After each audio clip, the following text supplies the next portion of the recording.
I just feel like I've been around the block, ripping up fantasy stock, working around the clock. Look at the view from the top. Researching rookies a lot? No, I just be listening to pods. Yeah, one in particular, I'm just a messenger. Let me just pass on the rock. Browning, brunning, pruning, pronouncing ain't what he's doing. What he's doing is not losing, but infusing you with new things. And there's Dennis the Bennett, yeah. The man is a menace, yeah. Building a dynasty, some of the finest things. Promise you, you won't regret it. Sly as a fox, cultured in pop. Give him his props. Here is a thought, here is a box. And you cannot compare them at all, so don't even try. Careful with the news, but when you use a take, I take up Tony Fire. I mean Dyer, because anyone else is a huge mistake. Whoa, fantasy round table, fantasy round table. Yeah. Fantasy round table, come take a look at the crown, baby. Hey, fantasy round table, fantasy round table. Woo. Fantasy round table, come take a look at the crown, baby. Go.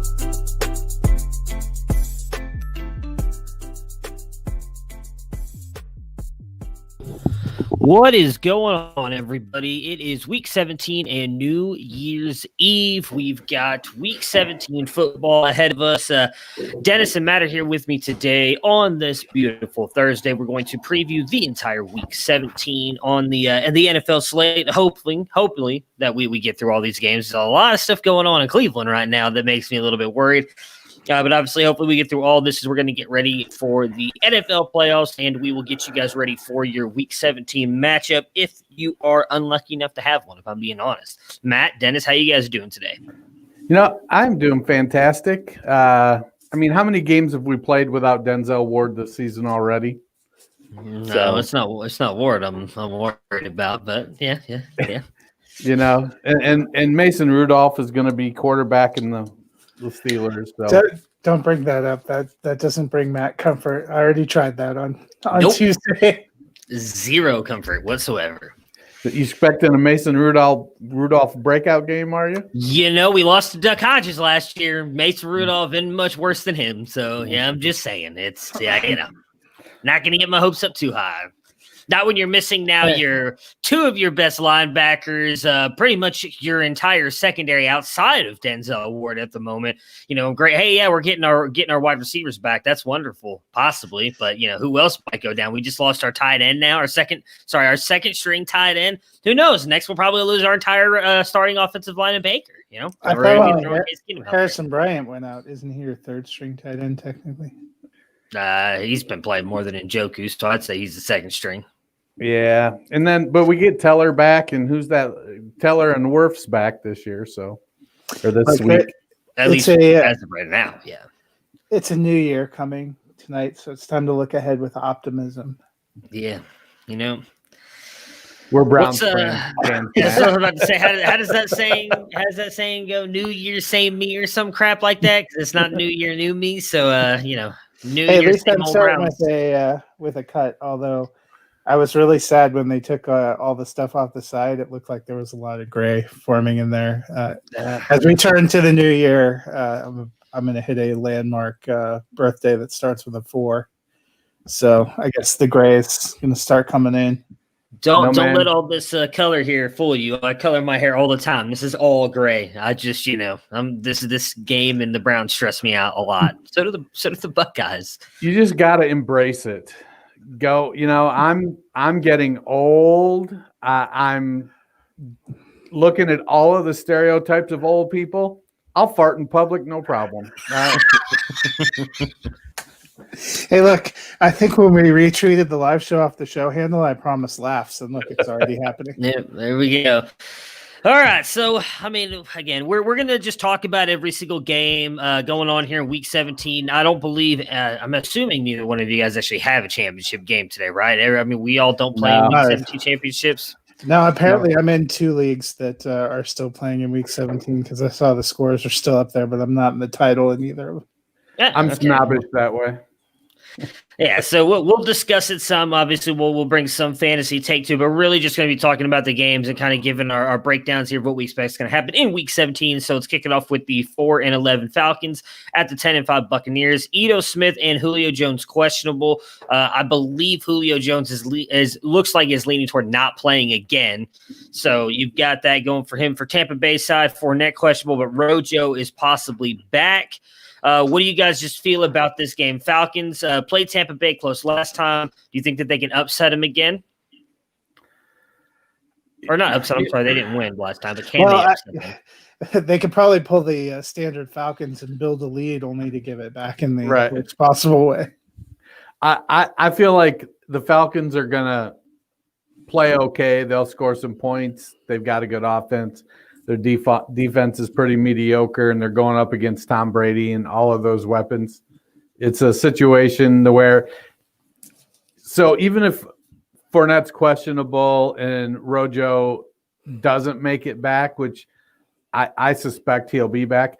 But, I mean, they showed no qualms last week about feeding Keyshawn Vaughn the ball. So, yeah, much to the dismay of everyone that drafted Keyshawn Vaughn, hoping for a viable fantasy starter this year.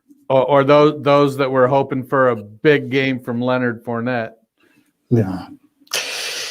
See, my question is, the last 2 weeks we've seen two teams that we thought were going to come in and roll over Atlanta, play them tough and struggle. First it was Tampa Bay in their first meeting. Tampa Bay was coming off of an incredible, defensive performance against the Vikings, where they basically were able to smother Thielen and Jefferson. I thought that they were going to crush Atlanta, and Atlanta actually took the lead. They had to fight their way back. Tampa Bay didn't look good. Atlanta did the same thing to the Chiefs for a lot of last week's game. So either they're getting better or teams weren't taking Atlanta seriously. You would think Tampa Bay, having had that experience 2 weeks ago and knowing if they win, they have a great shot at being the 5th seed in the NFC and getting to play the NFC East winner, is probably going to want to come out and play hard. I expect it to be a little bit more like what we saw in Detroit than what we saw in the first matchup with Atlanta. Yeah, the only thing that gets me is that, I've been big on the Ryan struggles without Julio. Well, these last couple games without Julio, Ryan has seemed to be just fine. Ridley has stepped up, and Russell Gage has stepped up, and they haven't missed him quite like they had in the past. Yeah. I mean, it's going to be a good game. I don't know how much Tampa Bay really has to play for either. I know Arian said that they're going to come out there and do everything they can to win that game, but they can't move. I mean, I don't even think they can fall out of the 5 seed. They're pretty much locked in. I think if the Rams win and they lose, the Rams could vault them again, because they're 10-5. Rams are 9-6. Yeah, but to me, there's a pretty sizable difference between playing New Orleans or Seattle in the first round and getting either Washington, Dallas, or the Giants. Yeah, you'd want to play the NFC East team, obviously, unless it's Washington who's going to beat them. I'm just kidding. No, I'm sorry. Unless you're going to play the Cowboys, who everybody down here tells me that they'll beat the Tampa Bay Buccaneers if they play them. So, don't you, being the position on the Cowboys you are, want to see the Cowboys get into the playoffs in a week of everyone overconfidently saying they're going to slam Tom Brady only to lose 95-3 in the wild card playoffs? Nope. And I'll tell you why. Because the Browns aren't going to make the playoffs, and then I have to hear it from everybody down here that the Browns finished the year 10-6 and couldn't make the playoffs, and the Cowboys finished whatever because they suck and made the playoffs. And it doesn't matter, because if you're in, you're in. Doesn't matter if you get knocked out in the first round, you're still in the playoffs. So no, I don't want to hear it. Don't want to hear it. Washington, take care of your business, please. For my sanity, take care of your business. I haven't actually done any of my picks yet. I'm going to take Tampa Bay, though, to win this game. What about you guys? Tampa for me. I'm taking Brady. The 10-5 Miami Dolphins at the 12-3 Buffalo Bills. Parker is questionable. Fitzmagic is on COVID, so he will not be able to play. This is a must-win for the Dolphins. So if Tua is struggling, they cannot go to their closer. What are your guys' thoughts on Miami here in a tough matchup against a very good Buffalo Bills defense, which I think is still probably going to play out the game because they are not guaranteed the 2 seed. Pittsburgh can still beat the Cleveland Browns. You don't have any faith in Jake Rudock coming in there and being the closer? No, I'm going to be honest with you. Don't even know who that is. Oh, his former Michigan quarterback. I think he Another started reason in why I don't Iowa. know who that is. Started at Iowa and finished at Michigan, I believe. You know, I don't have. I feel like with Miami, they're just not. They're getting there. They're not quite there. And Josh Allen, Stephon Diggs, Cole Beasley, Singletary, and Moss in the backfield.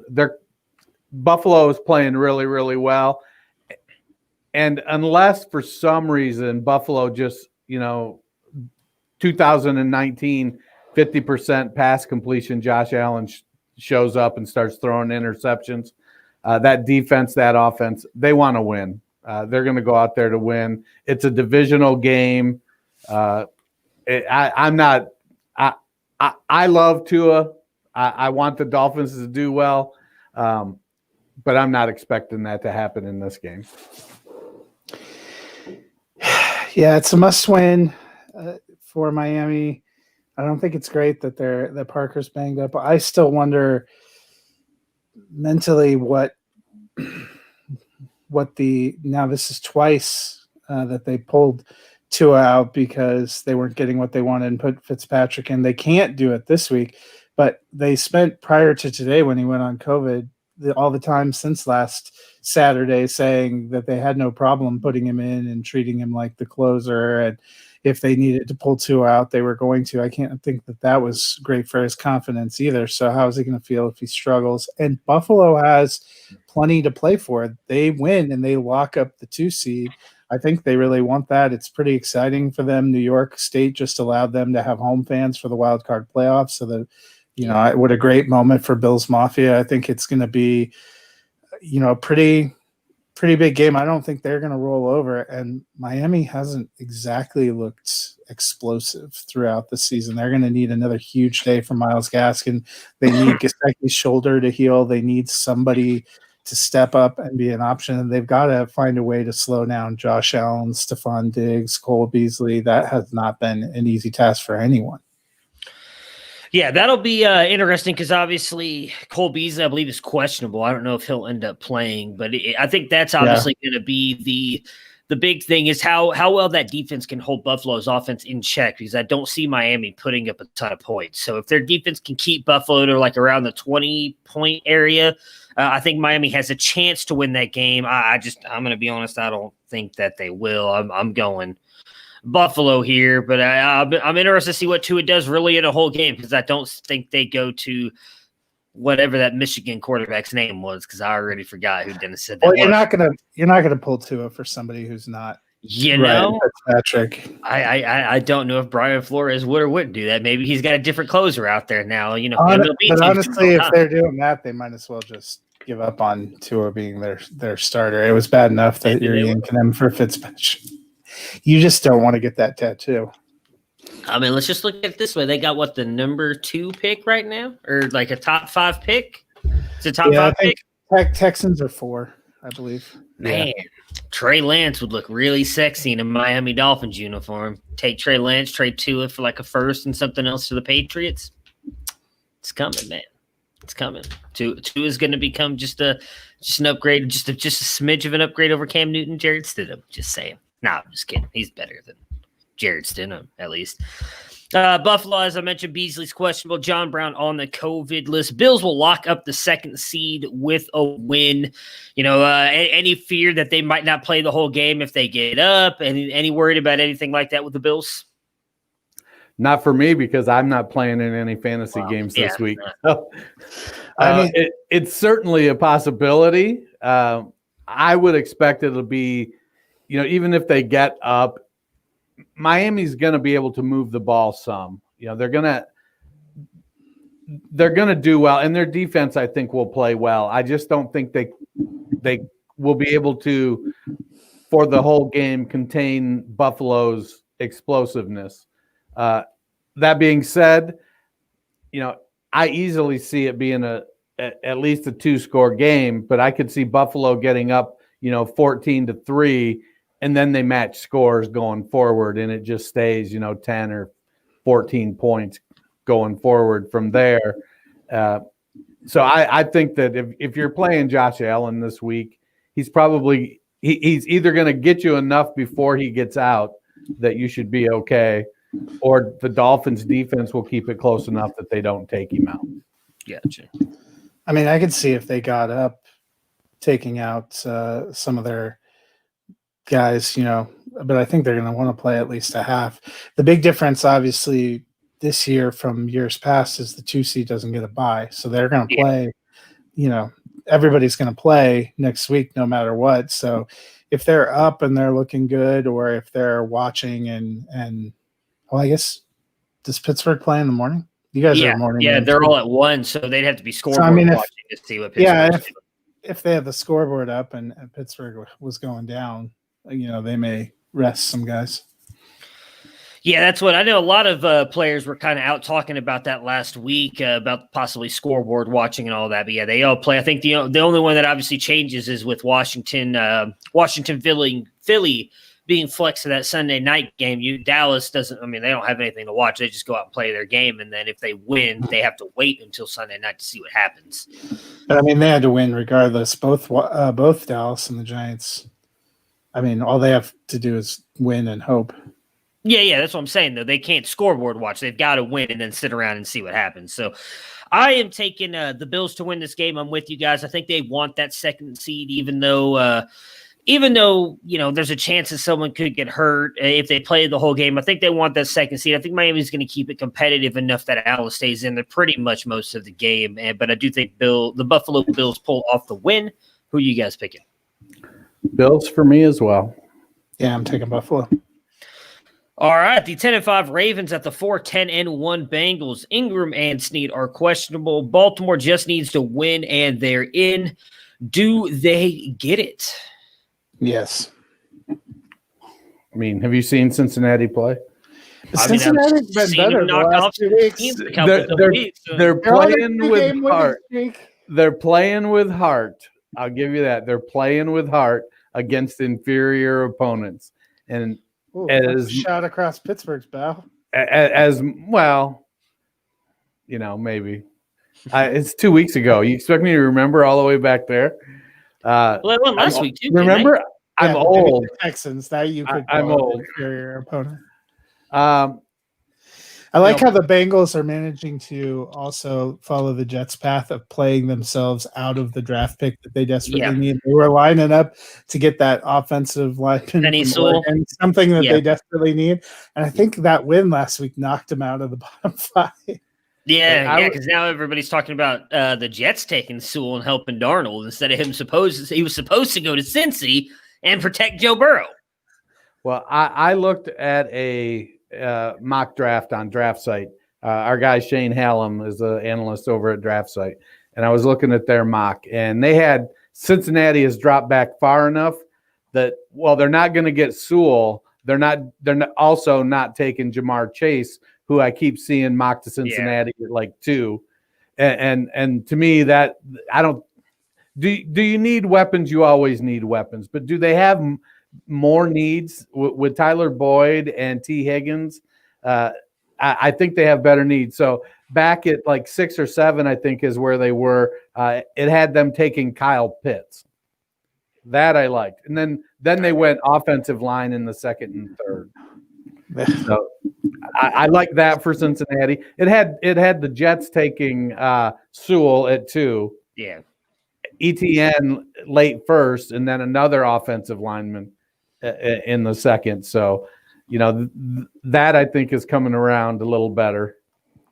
I mean, that would be good for their offensive line. They're just adding Rojo 2.0 there, running back. I wouldn't be that thrilled about that, but, I don't know much about that. I hate Kyle Pitts going to Cincy, though. I've got high hopes for Kyle Pitts. Cincinnati is not one of the places. You don't like Travis Etienne? I am not Travis Etienne's biggest fan. Caused a lot of drama on Twitter when I say that, but, it's going to be a fun offseason. He reminds me very much a lot of, you know what? I've said it on other podcasts. I don't mind saying it here. I think he reminds me a lot of Ronald Jones. He really does. incredible speed.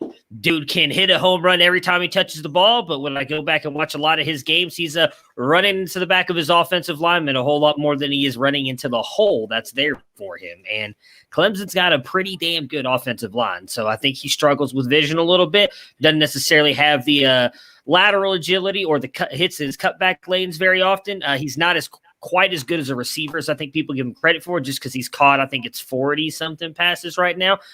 If you go and look at it, I believe last time I looked, so I think the last game against Notre Dame, the championship game, I haven't looked back at that one, but before that, 11 of his passes came down the field. Everything else came behind the line of scrimmage, so it was just quick turn dump offs from Trevor Lawrence. I don't necessarily consider those actually passes and running routes like some people do, because it's just a dump off. Now, other players in that class, such as like a Javonte Williams of UNC, only 11 of his catches came from behind the line of scrimmage. Everything else came from him actually running routes. And if you follow Dynasty Boz on Twitter, who's one of our great Debbie guys, he posted a GIF of one of Javonte Williams' routes, and his little wiggle and shake right there at the end of the top of the route to get free of the defender. That's what I want to see. Travis Etienne doesn't do that. So I'm not a big fan. He's still 3 for me. I mean, it's not like I have him 10 in this draft, but right. I don't think Etienne is as good as – I think everybody falls in love with his speed, because when they see him break away those big runs, like, damn, that kid's fast. And he is fast, but running into the back of your offensive lineman doesn't help you at all at the next level. And I think he's going to do so what I'm hearing then is – you don't like the T-Rich plan? No. I'm hearing that Etienne will be backing up LaMichael Pirine.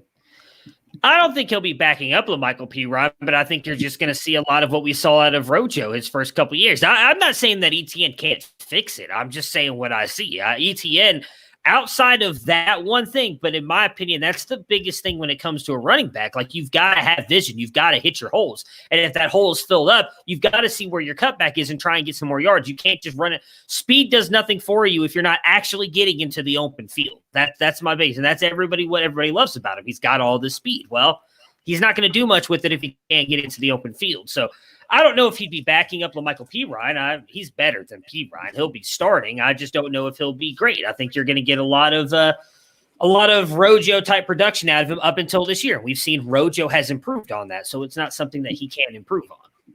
It'll be interesting to see where Vern Main comes in with his running back vision process that he does, and see where Etienne lands in the RBV. That he'll be putting those out coming soon. So, like I said, I'm not. I'm one of the few, because I know our very own at the Nerds Dynasty Price. I don't want to give too much away, but I'll say I know he has him as his number one. He goes through his whole film grading process and everything, and Etienne is his number one back. It's Etienne, then I think Javonte. And then I don't remember who he's got up there. You'll have to follow him to find out. But I know for sure he has Etienne one, and Etienne's just not one. There's a lot of people on my side as well. It's what makes this draft process fun. I mean, if you've been following me, you've seen me do the charting on negative and positive runs, and most decent running backs or guys that are okay at the NFL level come in at 20% or right around that. And Etienne came in at 19%, as in like at 19% of his runs came as no gain or losses every time he touched the ball. That's not great. I mean, I've seen you when you got guys like Swift, Najee Harris. I went back, J.K. Dobbins, Jonathan Taylor. They all came in the past couple of years right around 10%. I think the highest out of that group was Dobbins, who came in at 12.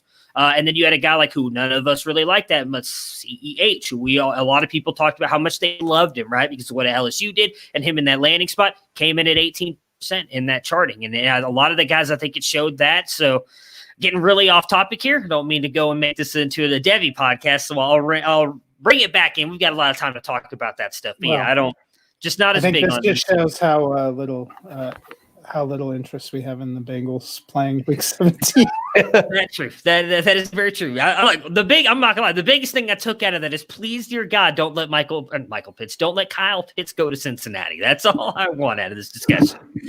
Well, it doesn't matter how good your receivers are if you have no line. I mean, I don't know how many quarterbacks we have to see go through this experience. If this year didn't give them a moment of pause watching a decent franchise quarterback get absolutely destroyed. then I don't know what will. Yeah, I'm with you. As we talked about, I think on Tuesday's podcast or Mondays, that Joe Burrow's already walking without a brace on. Like he's already at this point walking around. Let's protect the kid because he looks phenomenal already early on in his career. I think everybody thinks he's going to be a really good quarterback. You need to protect him because I would love to see Cincinnati being really good again. Speaking of Cincinnati, Boyd and Higgins are questionable. As me and Matt mentioned, Cincinnati's been solid of late. What would you kind of, cap the percentage on them beating Baltimore with them beating Pittsburgh and then Houston last week? Well, I'd say it's a non-zero chance, that's for sure. But I think Baltimore is playing for something. They're trying to get their shit together. I don't know. I'm not picking Cincy to upset the Ravens. Yeah, it's not outside the realm of possibility, but I'm putting it like under 15%. I'm saying -1%. I mean, hey, I'd love it to happen, but yeah, I'm with you guys. I don't see any shot. So if they win, By the way, -1% is also the chance of me watching a single down of this game. I mean, I'll watch it down, but that's probably just because it's going to be on Red Zone. So I'll have Red Zone. All right, that's true. I'll watch the highlights. But. I don't. So if they win this game, even if Miami wins, Baltimore still ends up being the top seed, right? Am I correct on that? So they'll be the 5 seed regardless. If Baltimore and Miami both win right now, Miami's ahead of Baltimore. So then they'd be the 5 seed. So Miami would stay the 5 seed. So, but I think when we were looking at it, we thought Miami, Cleveland had the toughest of the 4 teams playing games. And if Miami loses and Baltimore wins, even if Cleveland and Indianapolis win, I believe Baltimore's the 5. Gotcha. I am taking the Ravens to win this game. I'm taking the Ravens. Ravens for me as well. The 6-9 Cowboys at the 5-10 Giants. Dallas needs a win to get into the playoffs. They are hot right now. Are they getting in? Yes. No. How dare you? I'm with Dennis. Redskins, man. I'm sticking with my pick. I don't know what that team is. It no longer exists. I'm old. No. I fart in public. I say inappropriate things without fear of recourse. Dallas wins this game, and then I put on my Jalen Hurts jersey at night. Yeah. Yeah, I'm actually going to say that I don't think Dallas wins this game. I picked the Giants to win this game. I think Daniel Jones coming back. They've got a lot to play for. They want to knock Dallas out. I'm all in, baby. Got to speak it into existence. Good. Let's start. Flow through you. Let's start 2021 off right, baby. Let's go. Ingram, Shepard, and Tate are all questionable. The Giants need to win as well. They're not out of it, and I think even more than anything, they'd love to end their year with knocking out their division rivals. I don't know if they probably don't feel like they have a real shot at getting in, but if they win, they still have that outside shot. I think the Giants do just enough to win this game because you know what? Even though it's not in prime time Andy always comes up short, and I'm hoping for prime time Andy to come up short on Sunday. Those players for the Giants aren't just questionable because of their injuries. They're just flat questionable. Ingram's actually been pretty good all year. He's been a top tight end, hasn't he? Yeah, it's because we set the bar so low for him that he could practically tumble over it, which he has. My motto going through life. Low expectations mean high rewards, baby, because you're never disappointed. You're never disappointed. If you're able to just kind of walk over that bar, life's great, man. Life's grand. You're never sad. Let's see here. I wanted to pull up where Ingram finished. Fantasy Pros. He's probably up in the top 12. He hasn't been that bad. There we go. Scoring leaders. I'm going to take, but I'm taking New York to win. You guys have anything else to add, or who you guys picking? I'm taking Dallas to win, but I don't think they're going to win the division. I took I took Dallas before Thanksgiving. Yeah. And I think they knew that, and they wanted to reward my faith. It's like the end of the Dark Knight. Sometimes people just need to have their faith rewarded. And he's going to come through for me. Well, I was definitely wrong. Evan Ingram is only tied at 14 on the year, so it isn't doing quite as good as I thought. I guess 14 is not bad. But you know what? He has stayed relatively healthy, which was probably the biggest knock coming into this. We always said if he could stay healthy. And I don't think their offense in general, they're another team that could really benefit from another lineman or two, to be able to keep any of their players upright.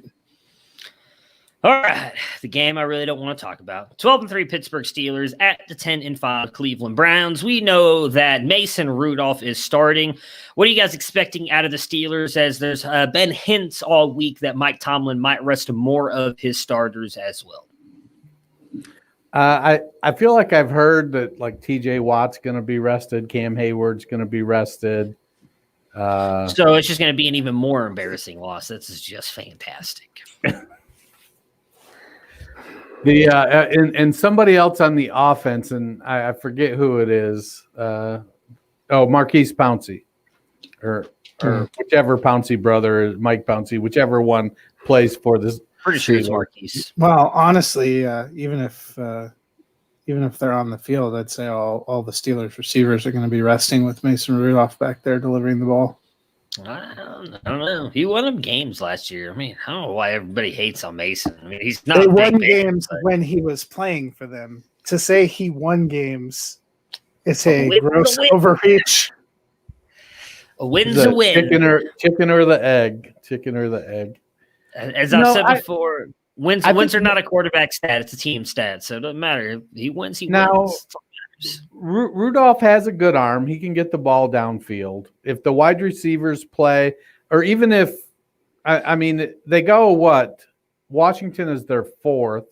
So if it ends up that Claypool and Washington are playing most of the wide receiver snaps, say after the first quarter, it's not like, they're throwing out there, I don't know, Kadarrell Hodge and Derek the guys Willie. That the Browns were throwing out there last week. Yeah.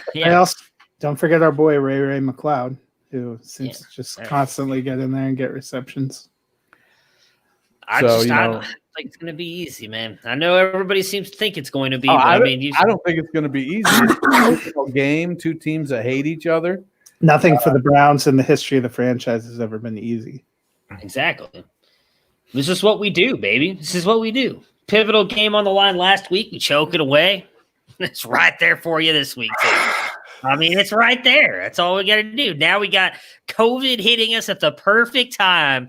Going to have half the team out on Sunday, and the NFL is not going to move the game back. The defense already struggled to stop people in the passing game, and now you've lost one of the linebackers has been a huge step for you, Malcolm Smith. B.J. Goodson, who was the key in that run defense being as good as they were. And as far as I know, James Conner's been sitting out half the year, but now he's finally going to be out there and be healthy and be able to run all over the Browns. I just don't think it's going to be – Browns are going to lose. That's how I really feel. I don't see them winning the game. Come on, put your faith in Ogunjobi, man. Yeah. And this will be the one. He stepped up in one game, so this will be game 2 of the season. He does something. Looking forward to it. I don't know. Go ahead. If you set your expectations really low, so you can't be disappointed. But I hope that you're pleasantly surprised. There will still be a lot of 2021 is Myles Garrett's revenge game. Many things will be broken in my house until it turns into the Mason Rudolph revenge game, where Mason Rudolph throws for 300 yards and 3 touchdowns on the Cleveland Browns and knock them out of the playoffs. So what I'm hearing you say is after this show is over, you need to take your computer and put it in a safe, have your wife set a new combination, and keep a hold of that until Monday so that your computer is not one of the things that ends up going through the wall. Actually went and bought a little Steelers elf nutcracker that will be the recipient of my baseball bat, depending on how the game goes Sunday. I've got things in my house that are breakable, and they likely will be broken because I don't feel like this is going to go my way. It's going to not only ruin my weekend, but my entire year. My entire year is about to go to shit after tomorrow and Sunday, depending on how those games go, because it's all I got left for me right now. So not going to be fun. I'm not excited about Friday's game, and I hope that they do win. And as before the news came out today, with obviously Sendejo's out, Carl Joseph is out, BJ Goodson's out. Who else do they got out? I mean, it's ridiculous the amount of defensive players that are now out on because of COVID. I mean, yes, it's going to help getting Jarvis back and Donovan Peoples-Jones, Rashard Higgins, but Harrison Bryant, in my opinion, has been a huge part of that offense, and now he's out as well. I just don't like all these guys being out. Browns offense didn't look great last week. I don't know if they'll be able to run the ball, even with the TJ Watt not being out there. For God knows what reasons, Kevin Stefanski only ran the ball 11 times last week against a horrible Jets defense. So I think it's going to be a good game. I hope that the Browns are able to pull it off. I'd love to see them in the playoffs this year, but I just have a really bad feeling it's not going to go our way. And I don't see Indy losing to help us out either. If Indy loses, I'm going to buy a really nice bottle of bourbon and send it up to Tony. And because I think we're both going to be drinking on Sunday. Like I don't see any way that the Colts end up losing. There's just no way. So I'm picking the Browns because that's what I do. I don't ever pick against them, but I don't feel great about that pick at all with everything going on. Who are you guys picking? I'm taking Cleveland as well. I'm also taking Cleveland. All right, the 6-9 Vikings at the 5-10 Lions. Dalvin Cook is out. Condolences to him and his family. That is an unfortunate loss there for his father to pass away. I hope obviously everybody there is good for him and his family, and they're able to, be together. That's got to be a rough thing to be going through right now, especially this close to the holiday season. With him being out, it looks like it's going to be all about the passing game for the Vikings this week. You think they finish strong? And what are your guys' thoughts on Alexander Mattison, who likely will be the guy playing, especially if you are playing in a Week 17 matchup? Well, I think Minnesota is going to need to ride the passing game. Madison's okay, but I mean, I think he got this. A lot of people put this, he's a plug and play Dalvin Cook clone aura around Alexander Mattison. And he's not. He's better than Benny Snell, I will say. But how much better than Benny Snell is he? So far, I don't think he's shown that ability to be able to just, Cleveland, when Chubb was out, Hunt stepped right in. Little different style of game, but the production was there. I don't think that the production has been consistent for Madison, and I think that kind of just goes to who he is. He was a guy that we had high, maybe unrealistic hopes for. So will he play okay? Yeah, I could see, a 14 carry, 65-yard kind of game, but not anything that's going to be like blow your mind. So it's going to come down to Thielen, Irv Smith, who's been balling like crazy, and Justin Jefferson. And so if you got those horses against that Detroit defense, ride them. Throw that ball and take care of your business. Yeah, I'm not a big Madison believer either. I think the Vikings will need to throw to win, and the good news for them is that they're playing Detroit, because we've seen a lot of teams have throwing success, including Tom Brady and the Buccaneers last Saturday. I mean, they just annihilated that Detroit passing defense, and I wouldn't be surprised to see that happen again. I think Jefferson's pretty close to some rookie marks. They'll probably try to help get him there. Thielen, has been atop or near the top of the league in touchdown receptions all year. I think they're going to keep feeding him. They have a great pass offense, and I think they want to go out with a win and strong. Yeah, absolutely. They want to get as close to .500 as possible because that's what Minnesota does every other year with Mike Zimmer. They can't even suck enough to get a top draft pick. They've got to finish right around 500 and not really helping themselves. I don't think that the Lions are going to really keep this game close, especially with Stafford. He's just been banged up. I kind of think they should just sit Stafford and just let the guy get healthy. I mean, that guy has been struggling. I feel like it's been since week one. He's been struggling with injuries all year long. But I'm with you guys. I think Kirk Cousins and them are going to go out there and set the passing game up for success. It is the way to beat the Lions. They're going to be very good this weekend. What are you guys expecting from the Lions against Stafford? Questionable. Galladay out again. I saw someone, take it for what it's worth. One of the people who's I think physical trainer was talking about how he thinks that it's actually more of a labrum than anything else for Kenny Galladay, which he should be fine next year. He just needs probably some surgery, and then he'll be good to go. It's just obviously whatever's been going on with him has been bothering him all year long. What are your guys' thoughts on him moving forward? We'll obviously have time to talk more about it, but free agent going into the year, if you have Kenny Galladay, like how much would you lean towards selling him or keeping him? I love Galladay's talent, and if I have him, I'm holding him. I think he's a top 15, top 18 wide receiver. I know there's talk about are the Lions going to keep Stafford. I think they should. I mean, he's a above average quarterback, and quarterbacks are hard to come by. There's a reason that they make so much money. I like Galladay. I wish that. So I've had both of the labrums in my shoulders operated on due to torn rotator cuffs and tendons. Why the fuck didn't they just it's been weeks. That's what I was going to say. It's weird if they think surgery would correct it. I mean, he's been out since the middle of the season. I think. Well, I don't know if it's something where like surgery is the only thing to correct it. I think it's if it's a labrum, we've seen players play through that as well. So I don't know if it's something where it's more of like a pain tolerance thing where it's like, hey, if you can play through it, you can. And Galladay, I mean, I'm going to be honest. If I'm Kenny Galladay, what's the point of playing with the way Detroit's season is going and hurt yourself even more? Why not just sit out and be done?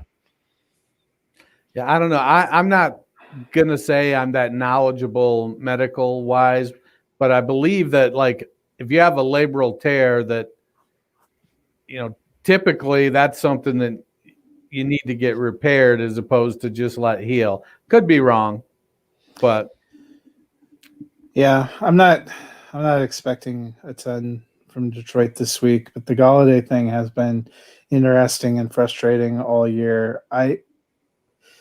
It's very frustrating that they didn't just choose to shut him down. I'm with Dennis in that they didn't have a lot to play for with Detroit, for the season.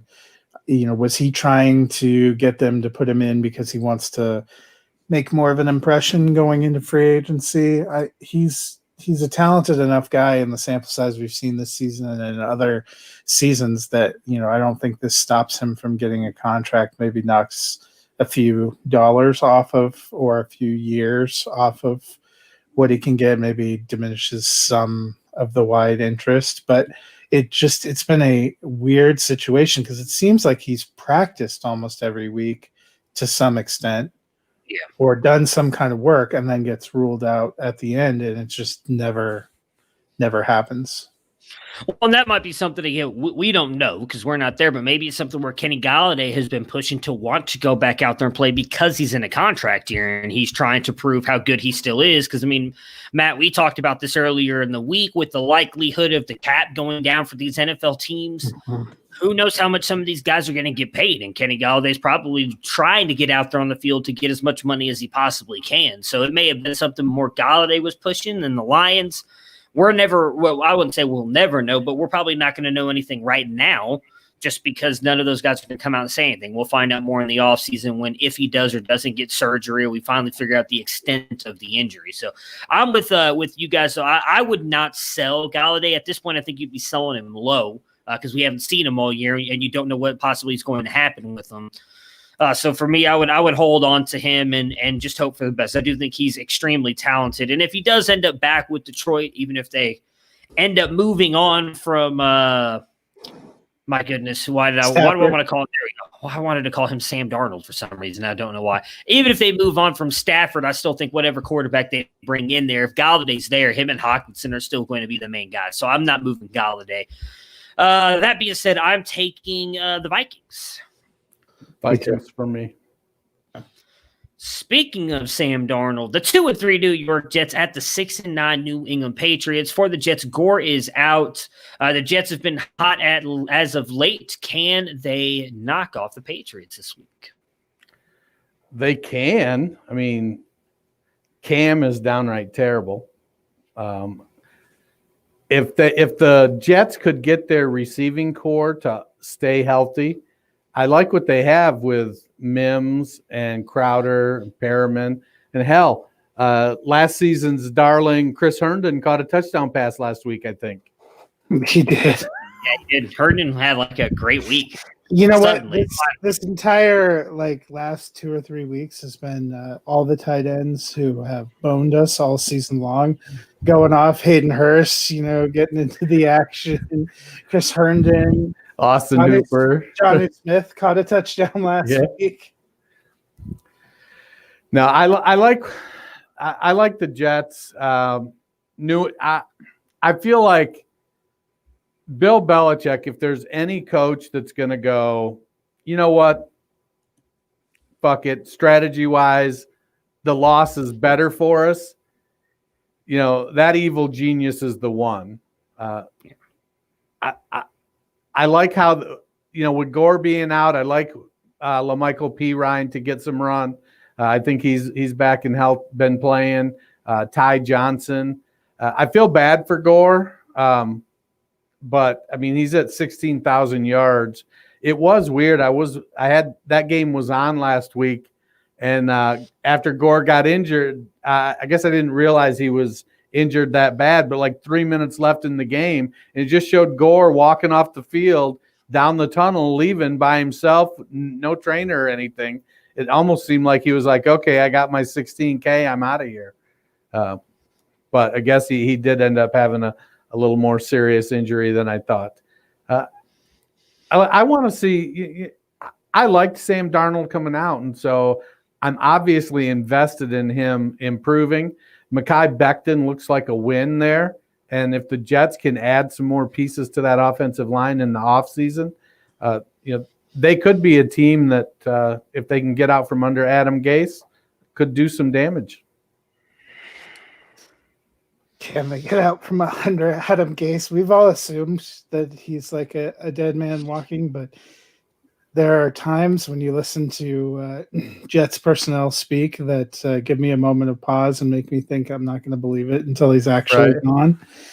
But I not only think the Jets can come and win, I think they're going to win. The Patriots look like crap lately. They look completely lost. I'm not sure we see Cam Newton for all of this game. And even if we did, I'm not sure that's a big benefit to New England. They've already announced they're not going to activate and bring Edelman back. They have really no substantive weapons in the run or the passing game. It looks like Harris is going to miss again. Sonny Michel is not exactly lighting the world on fire. And the Jets have actually been playing pretty fiercely. They've won against two potential playoff teams the last 2 weeks. I think there's a chance they go in and clock New England this week. So, Dennis, I finally understand why you kept bringing up Denzel Ward. I didn't realize he tested positive. I just saw that. Oh, my God. This is just pissing me off even more. I thought you're having such a hard time you had to bring your emotional support child in. Oh, my goodness. I had no idea. And then I see the thing is like activated all these players. I'm like, okay, cool. Everybody's coming back. And I'm like, on the COVID list, Malcolm Smith, Denzel Ward. I was like, wait, what? Oh, maybe it's just contact tracing. Continue scrolling. Tested positive. Not only will miss this game, but probably the playoff game. Are you effing kidding me, people? Come on. The only good news is, but at least you're saying we'll miss the playoff game. I feel like this indicates you have more faith they're going to make the playoff. That's what the tweet said. I was just going based off that, saying if they make it to the playoffs, he will likely miss that game as well. We don't need him. It's okay. Fucking fantastic. Like I said, the only good news that I read out of that as well was Claypool's snaps will be dialed back to avoid the rookie wall. So we'll just have James Washington and Ray McLeod destroy us on Sunday. That's all. I'm with you guys. I don't forget about Anthony McFarland. The Patriots. It's going to be a big Vance McDonald game. Jalen Samuels. Harris questionable, Cam fading. I do think that they likely throw Stidham out there. I want to see the Jets win just because I feel like if they do, they're going to keep Adam Gase, and I just think the Jets deserve that at this point. I really keep do. Darnold. They're going to keep Gase. They're going to draft that offensive lineman, and bring the band back together. I obviously don't want to keep diving like too much into these teams because it's a lot of offseason content we'll be talking about, but I don't think keeping Darnold's such a bad idea. I really don't think Darnold's as bad as he's looked at times. I blame Adam Gase for a lot of that. That's where I think the issue would come is if they end up keeping Adam Gase. That being said, though, I'm still going to go Patriots. I don't think Bill wants to end on a 6-10 season, losing to the Jets to kind of cap off your year. I still believe in Bill and what he can do with that defense. And I think even if it's Stidham out there, they'll figure out a way to win this game. So I'm going to go Patriots. I know, Matt, I know you were just saying you're picking the Jets to win. Dennis, who did you pick? I'm picking the Jets in a 6-3 burner. Yeah, there we go. Hey, that's the most fun game of the weekend. The 12-3. I'm sorry? I take back the fist pump I gave you for joining the Jets bandwagon. The 12-3 Packers at the 8-7 Bears. Jamal Williams, Alan Lazard, Jay Sternberger are all questionable. Packers still need to play. They need a win to secure that top seed in the NFC and get the bye week. Do you guys expect them to get it? I mean, do any of these three guys matter? I mean, they've got A.J. Dillon, MVS, and Mercedes Lewis. So I mean, they have Devontae Adams. That's all that matters, in my opinion. He was saying guys that will step up for the injured players. Right. I think Adams will step up and catch 4 touchdowns instead of 3 this week. That's what I'm saying. Like, you can say Adams and then stop there, and that's all that matters. Adams and Rodgers. That's all the Packers need. Jones. I give you Jones. You're right. I do like Aaron Jones. And they've got the new the new quad king there in A.J. Dillon as well. That dude could crush somebody's head between his thighs. So I think they're good there with Aaron Jones and A.J. Dillon. Yeah, the Packers, what's their record? 12-3. Mm-hmm. I think they want to win. It's a division game again. It's like is it all division games this weekend? I think yeah. Add to the rivalries. It's against the Bears. They're what are they? 90 minutes apart, something like that. So they want to go into Soldier Field, and Rodgers he's like Ming the Merciless. He just wants to go in there. It was I remember last week looking at his stats at one point. It's like he had only thrown for like 153 yards, but he had 4 touchdowns. It's like, come on, man. I don't know. Hey, he's making a play for that MVP. And I think he's going to get it after this week. I think they're going to go out there and just have a big game again. Josh Allen. I still think Rodgers gets the MVP. I don't see any. I love what Allen's done. I don't see a lot of people. The only reason I say that is I think a lot of people predicted Buffalo would be this good after the year they had last year. And Allen's definitely taken a step up, but I don't think Rodgers has taken the dip that Allen took in the middle part of the season. Allen all of a sudden went from this guy we all loved to all of a sudden like, what's going on? What's wrong? Is Josh Allen going back to the guy we saw a couple of years ago? Rodgers had one bad game against Tampa Bay. That's really the only team that's blown them out and made him look human. Outside of that, they've been in every game. Rodgers has been phenomenal. I mean, me personally, I think it should go to Rodgers with the year he's had. Now, maybe it will go to Allen because maybe there's a little bit of, I would say, like maybe Rodgers fatigue and the fact that how many has he won? I know he's got at least one. Has he gotten more than that? I don't know. I don't know either. I'll look it up as you guys talk about the Chicago Bears. Bears need a win to get in as well here. I mean, they can lose and still get in, but they control their own destiny. If they win, they are in. Obviously, the Packers defense not great against the run. We know David Montgomery's had a massive second half of the season. Is he probably the smash play running back this week for you guys if you're playing DFS or if you're playing in Week 17? I don't know about smash play. You got to take into consideration, what the price is. But I mean, he's vaulted himself all the way up to RB6 with this late season run, and in the off season, we end up talking about a lot of narratives, and this one really came through. There were so many people in the off season. I definitely can't name them all because I can't remember. But there were so many people that were like, hey, when Montgomery starts slow, trade for him because that he's going to close the season, the regular season and the fantasy playoffs. He's got a phenomenal schedule. Well, he's been killing it the last 6 weeks or so. And, it's as somebody who had him rated, I think I had him above Jacobs. Yeah, you had him one. Yeah. It's good for me to see. I enjoy that.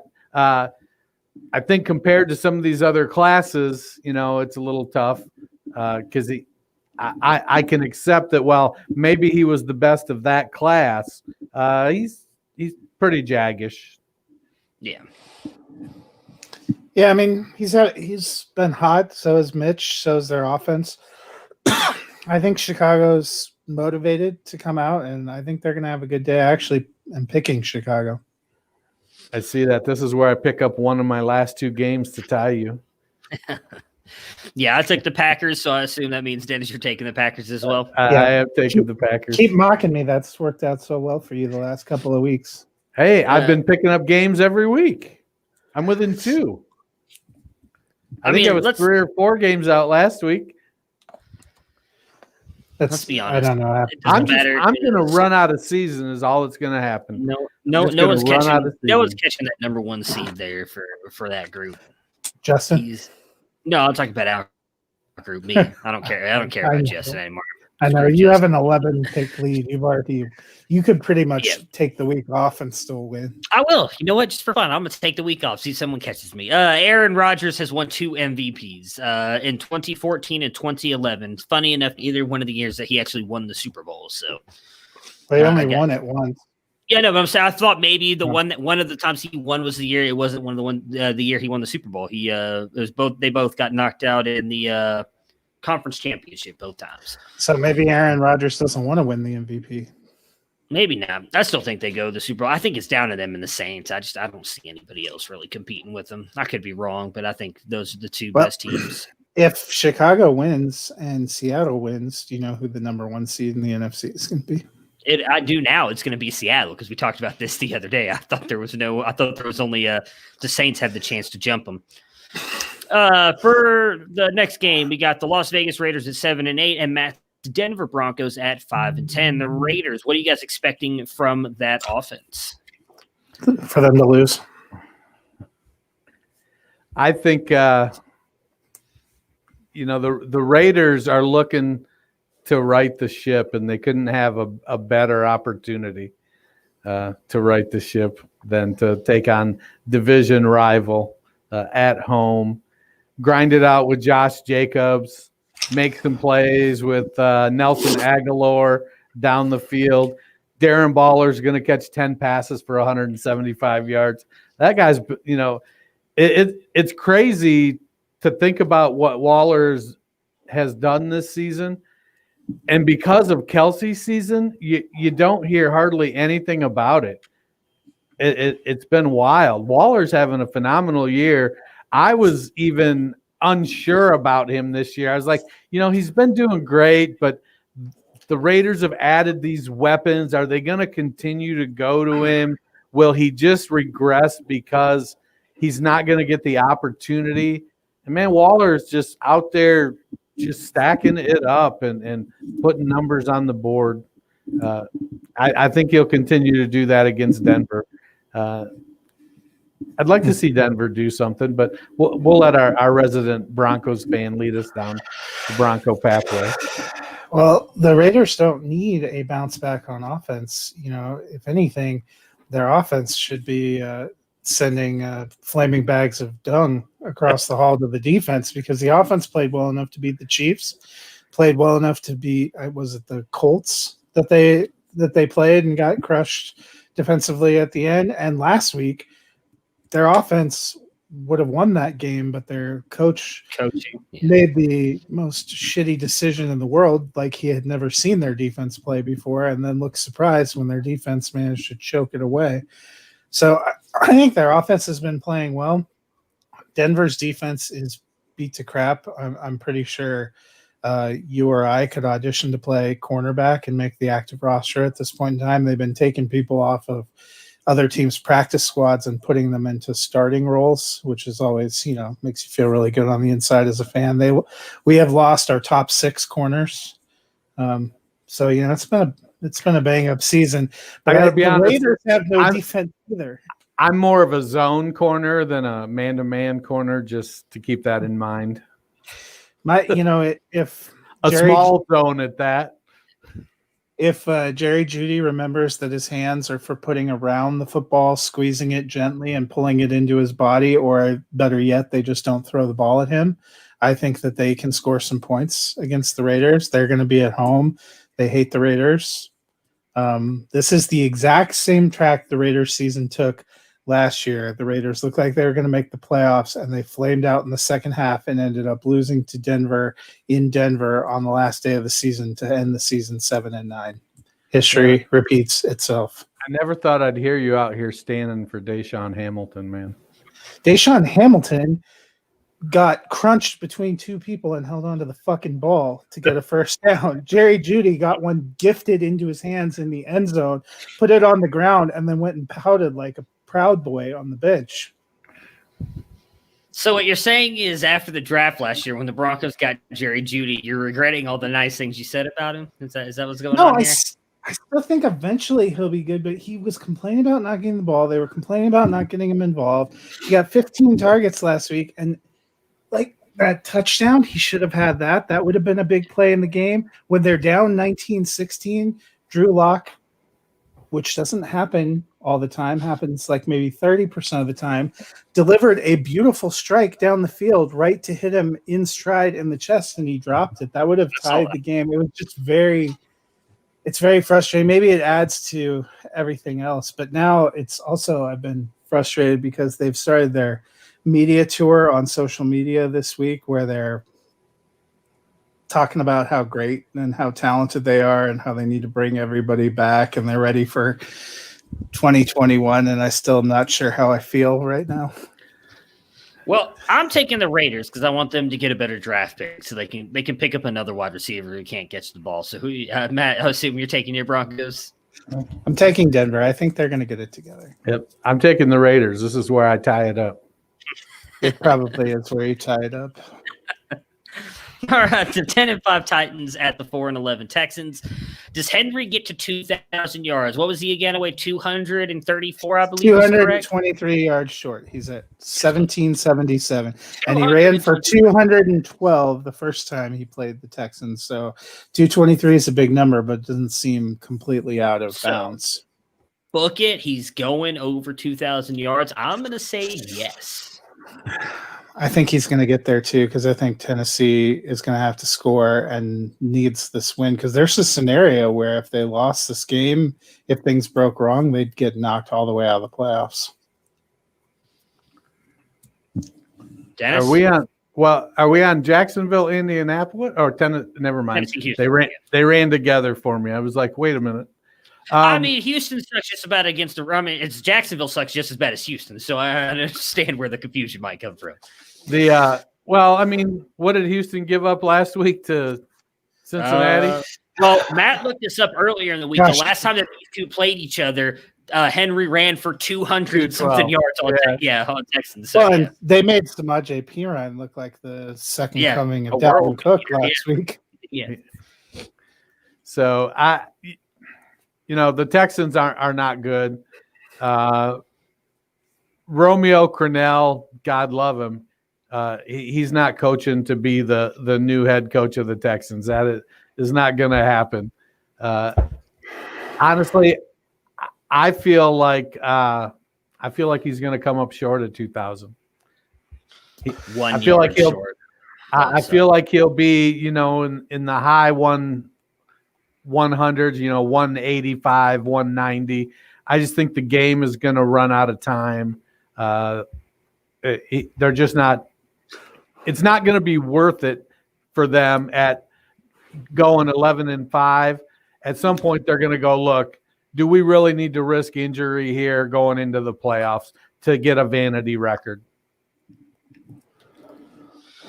Yeah, I hope. I mean, I've never really been the biggest fan of Derrick Henry, but I hope he gets it. I mean, he's kind of gotten stonewalled the couple weeks before that. And if he even just gets like 100 yards against Cleveland, he gets really close to getting this record. So he's kind of gotten held up in a couple games. I thought he'd do better. I'm hoping he gets it. For the Texans side here, what would you guys? So what's the actual rushing record? Is it? It's like 2105 or 21? Oh, I don't think he gets the record. It was just earlier in the year he pointed out that he wanted to get 2,000 yards. That was my point. Is that if you're not going to get the record, at some point you got to say what's better for the team. And I think he's not going to get the record. Let him get his 185 yards, two touchdowns, and it is 2105. So he'd have to run for 328 yards. Not happening. Which probably be a single game record. I don't know about that. It would be. Peterson came close to getting the single game record a couple years ago. It's 200 something yards. I don't remember how much it is. At least I'm pretty sure it's only 200 something. I could be wrong, but because Peterson came really close to doing it. I think that last year with the Vikings, right before in week 17. I think he came up. Adrian Peterson does own the single game rushing record. It's 296 yards against the San Diego Chargers in 2007. So with Henry, the only reason I think they might try and help him get it is that me and Matt talked about a couple of weeks ago. Henry came out and said that it was a personal goal of his to get to 2,000 rushing yards. So it also ends up getting treated a little bit like a team award because it's a pretty big. So I don't know if Tennessee's your trying to help offensive him line. do it. Yeah. All right. So Texans, any shot that they upset the Titans here? Or I know me and Matt aren't really, excited about their prospects moving forward. So could they end their season on a high note, possibly knock Tennessee out? I don't think there's really any shot. But, I mean, the Jets beat the Browns, so it's possible. Well, and they could. They were two sad fumbles away from beating the Colts twice. So you never know. So 50, I'm not 50 I'm shot? not picking them, but 30-70, 40-60? 6.5 to 92.7. Yeah. Fair enough. I'm taking Tennessee. Sounds like both of you guys are as well. Yeah. I'll give the Texans a better chance than I'm giving the Bengals of beating the Ravens. God, I hope the Bengals beat the Ravens so bad. It'd be so nice. The 1-14 Jacksonville Jaguars taking on the 10-5 Colts. Robinson out again, which just sucks. He was 34 yards away from breaking the rookie rushing record. I would have loved for him to be able to go out there and do that, but he is not going to be. The Colts need a win to get in. What do you think happens in this game? Is it Tennessee Colts win, and then they're just waiting to see what happens? What do you guys expect out of this game? Yeah, I feel like it's a Jonathan Taylor game. He's going to rack up a bunch of yards. The Colts will get out to a big lead and salt it away fairly quickly. Yeah, the Jaguars haven't been great. The probably highlight of their season was opening day. I think the highlight of their season was getting the number one overall pick. Well, not for Marone, because he keeps saying he's been trying to win to show that they're improving. I just don't. It'd be nice to see DJ Chark be able to do something, but the Jaguars aren't very good. Yeah, I don't know. It'll be interesting to watch this offseason. I've already seen some chatter about DJ Chark being a buy. Go buy DJ Chark. Trevor Lawrence is coming in, and I get Lawrence is good, but I mean, he's going to be a rookie coming into the NFL, and as good as he is, how big a difference is he really going to make in year one? And what other moves does Jacksonville make? How is that going to affect Chark? I like Chark. I think Chark is a pretty talented guy.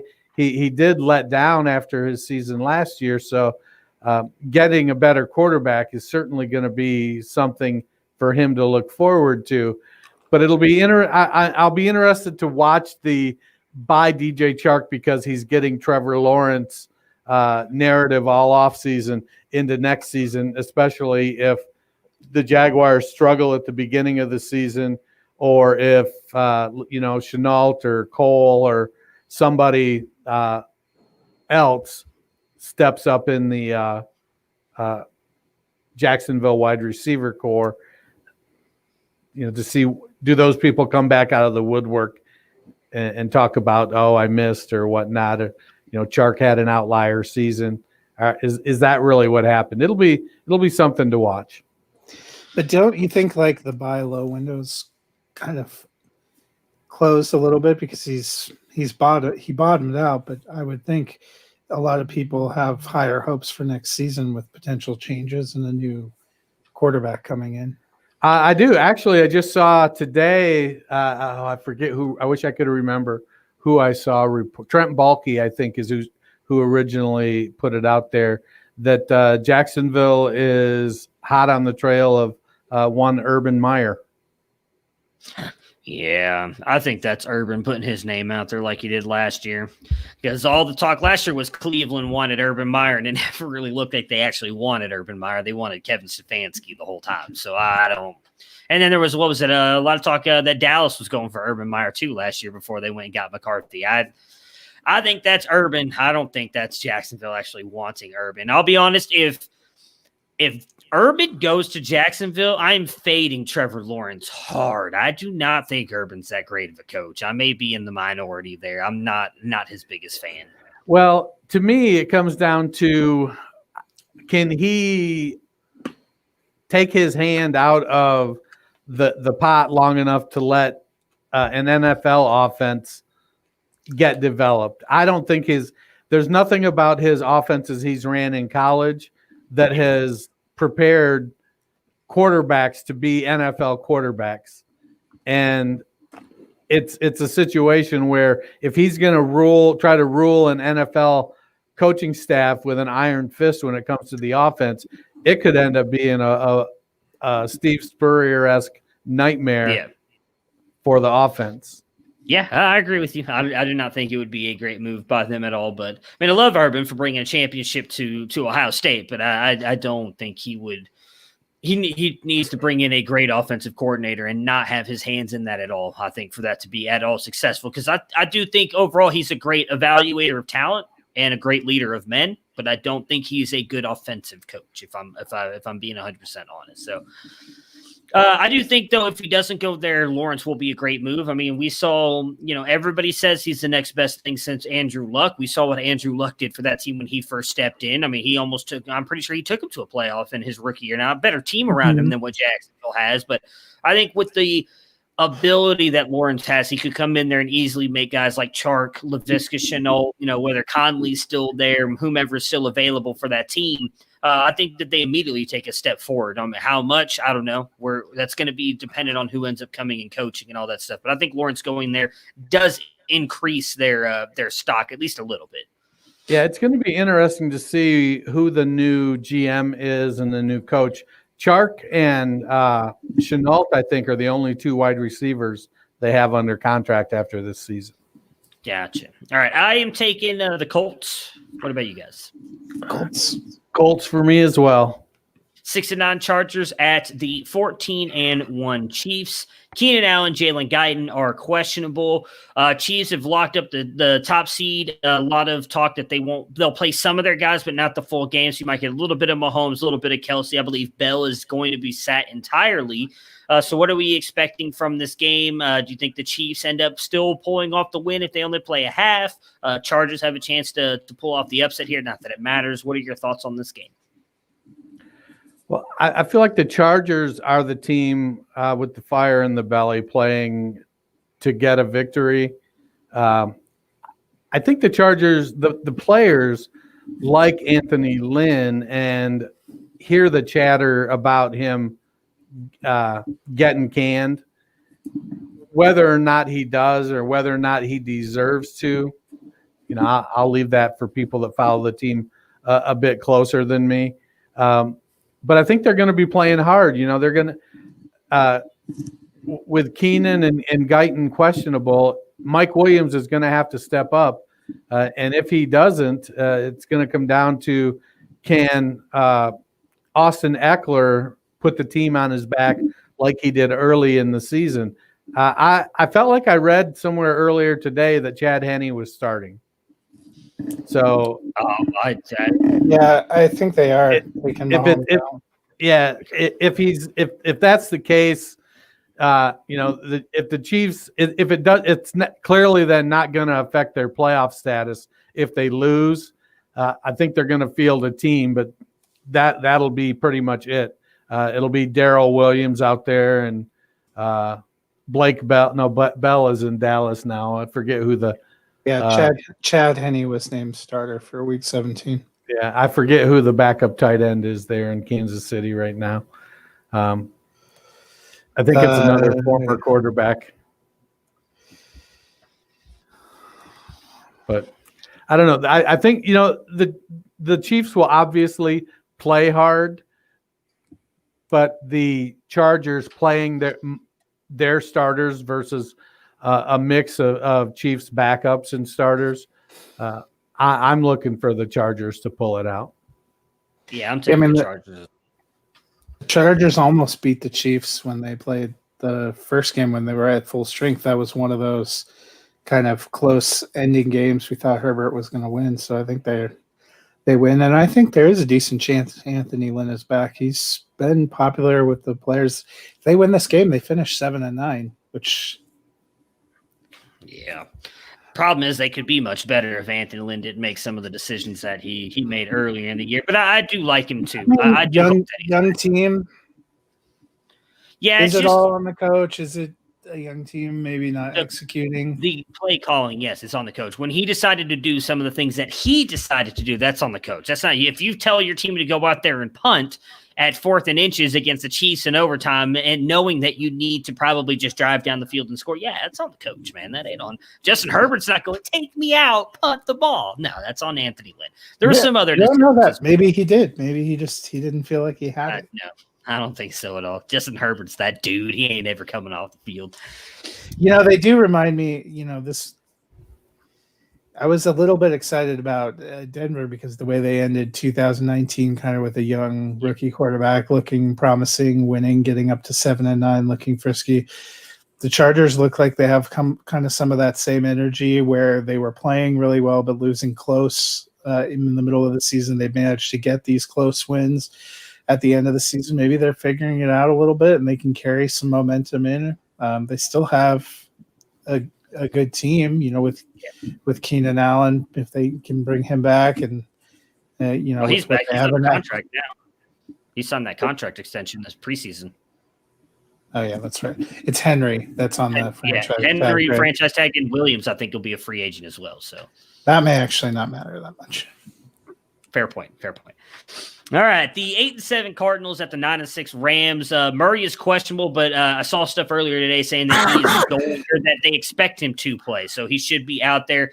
Goff out, Kupp on the COVID list and will be out as well. John Wofford and Malcolm Brown leading the team here with Robert Woods for the Rams. Rams have struggled the past 2 weeks, do need a win to get in. Even if they lose, there's a shot they still get in. The Cardinals, though, have to win or they are out. Who do you guys expect to win this game, and how do you expect this game to go? I feel, Murray's questionable, and it's really hampered. The shoulder has hampered a lot of what he does when he runs. He isn't running as often, I think, in an effort to protect the shoulder. If he can get himself back to closer to 100%, I think that makes up will allow him to do a little bit more with his arm just by getting away from the rush. The Rams have a fierce rush, and it could just as easily be, third play of the first drive for the Cardinals, and Aaron Donald puts Murray on that shoulder and knocks him out for the rest of the game. But I feel like the Cardinals are going to do what they do. They're going to push the ball at Nuke. They're going to sneak it at you with Dan Arnold down the middle of the field. And they're going to, for some inexplicable reason, try to run Edmonds and Drake wide unsuccessfully. Well, that's the thing. Edmonds, Hopkins, and Fitzgerald are also all questionable and have been missing practice with injuries. This is a potentially ugly must-win game for two teams, that are missing a lot of critical players. The Rams went from having three running backs that they used interchangeably to God keep Malcolm Brown healthy, and upright. It's going to be interesting. I still somehow think the Rams, who have a better defense, are going to find a way to win at home and lock up their playoff spot. Yeah, I'm taking Arizona. I'm just going to lean on Kyler Murray finding a way to win. Just him and Cliff Kingsbury. I think they're coming in with the slightly better team just due to them being slightly more healthy, and I think that they're going to find a way to win this game. I've got Arizona as well. This is where I pass Matt. The 11-4 New Orleans Saints at the 5-10 Panthers. Smith went on IR. Murray is questionable. Are we expecting another massive game from Alvin Kamara? Yes. Who the hell else do they have? I mean, well, plus Carolina, not exactly world beaters against running game. So it's obviously, or maybe not, but I expect there to be some regression in the touchdown department, probably to 5, maybe 4, maybe 4. No, I think we have to be realistic. A big day is 25 points, not 50, 54, 59, depending on your scoring. So, that was a day for the ages is what that was. We get games like that every few years. So will he have a big day? Yeah, I think so. I think he'll probably rush for 60 or 70 yards. He'll probably catch 8 or 9 passes and be good for 2 or 3 touchdowns. Yeah, I mean, he won a lot of people their championships. So, before this season, I was guessing, I said I thought he had potential to be 1,000.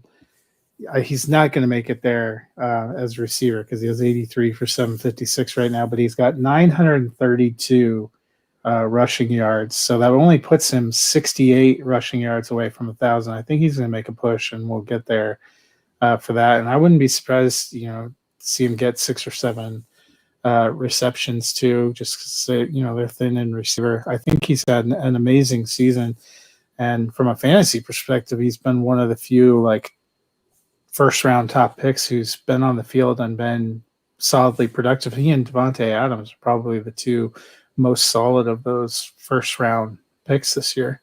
Yeah. So who was it? It was CMC, Barkley, Zeke. Cook's been pretty good too. Cook, yeah. Can't fault Cook, but the Michael Thomas obviously was the first receiver off of a lot of people's board, and that's been somewhat of a struggle.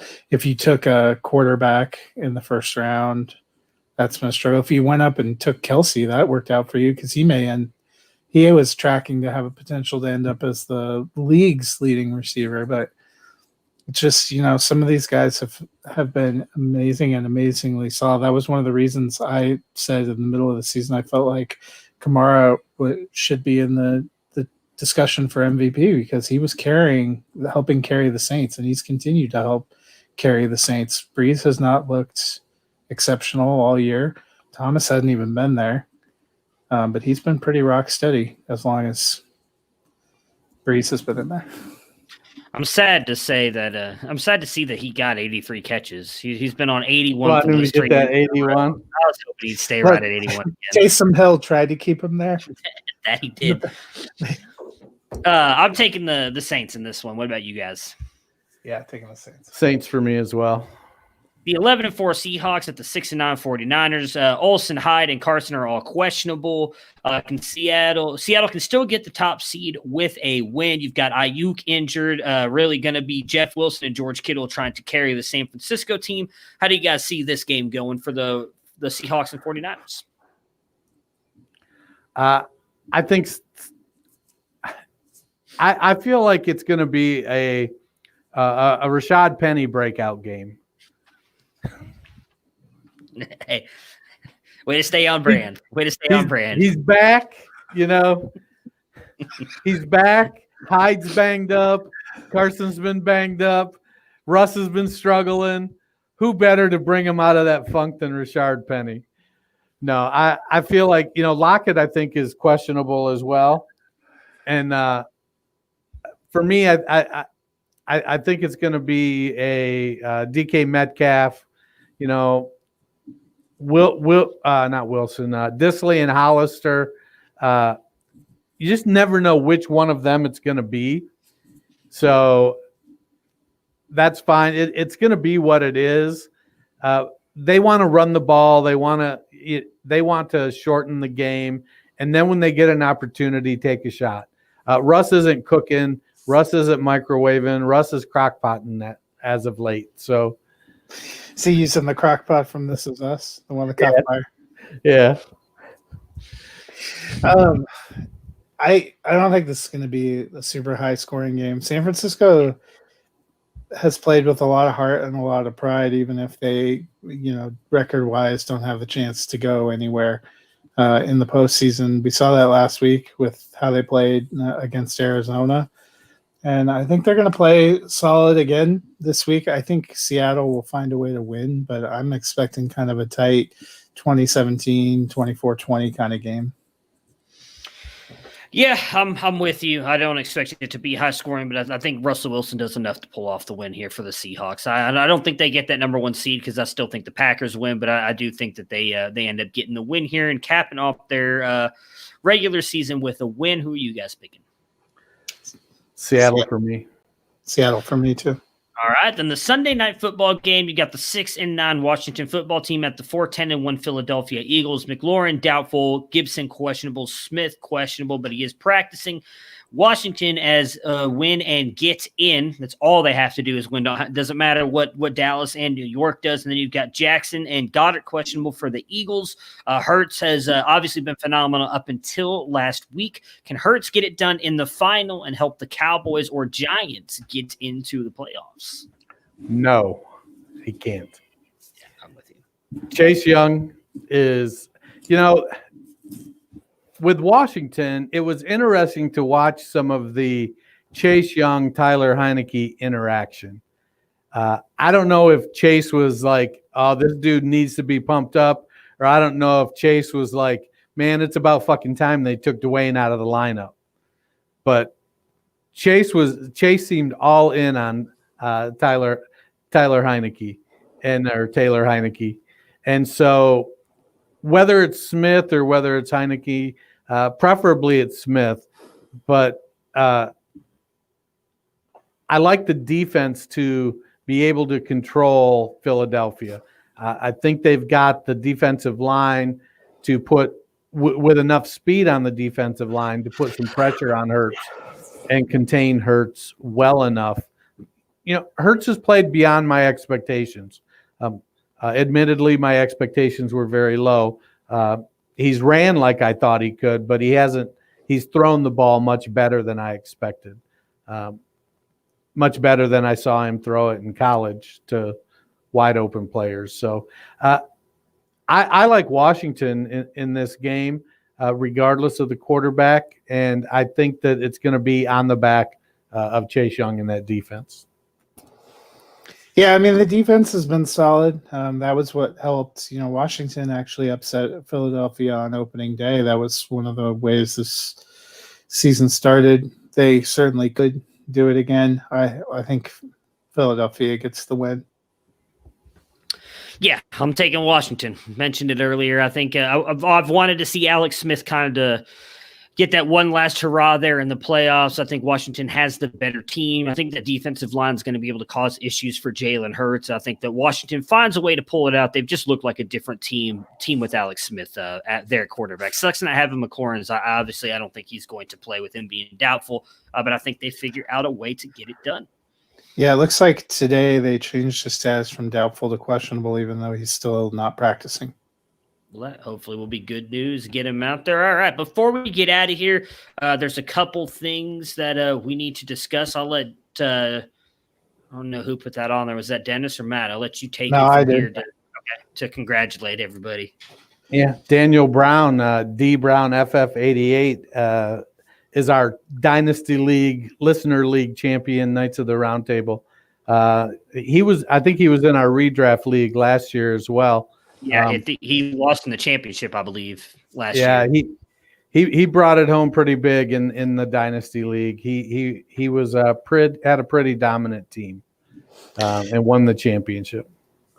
Yeah, and in our redraft league, Jacob Thornberry won. Our colleague at the Drive-In Podcast Network, he beat Jonathan Weber in the finale. So a good job to him. And then I know in our first Devy League, the one that I'm in with you, No Show won. He actually finished the regular season 6-7, went all the way to win the title. So I thought that was pretty great.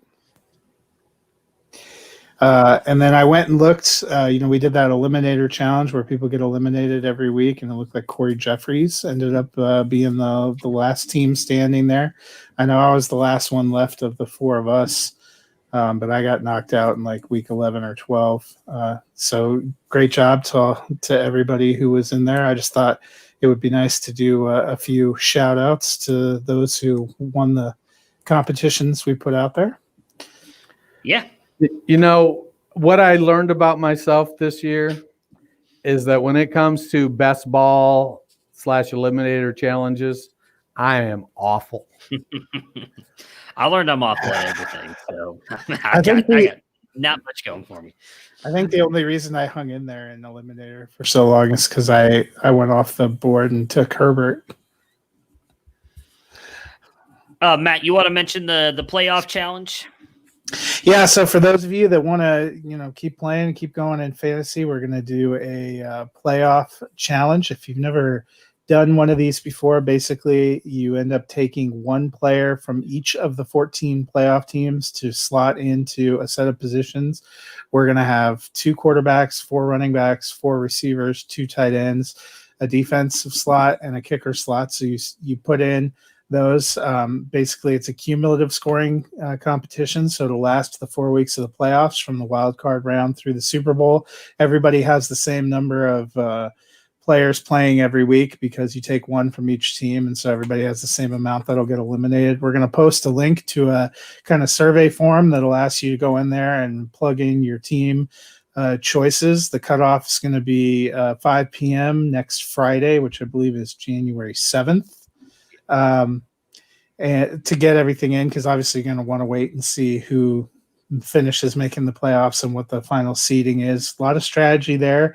You have to, basically you want to try to get your high scoring players all the way through. So I usually start when I'm doing these by doing my playoff picks and who I think the teams are that are going to last the longest, and then kind of go there. There's a little bit of strategy in there. No negative points. The scoring is going to be universal 6-point touchdowns, PPR, 1 point per 25 passing yards, 1 point per 10 yards rushing, receiving.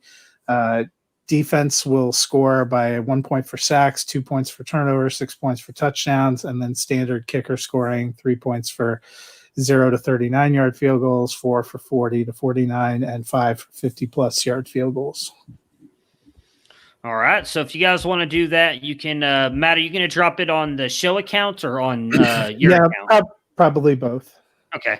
And then me and Dennis will obviously retweet it out. You can reach out to any of us to get into that. I will definitely make sure whomever wins gets something if you guys want to join with us. It was a lot of fun last year. I remember who won it last year because we did it just between us last year, right? Was it me? Yeah, I think you did win.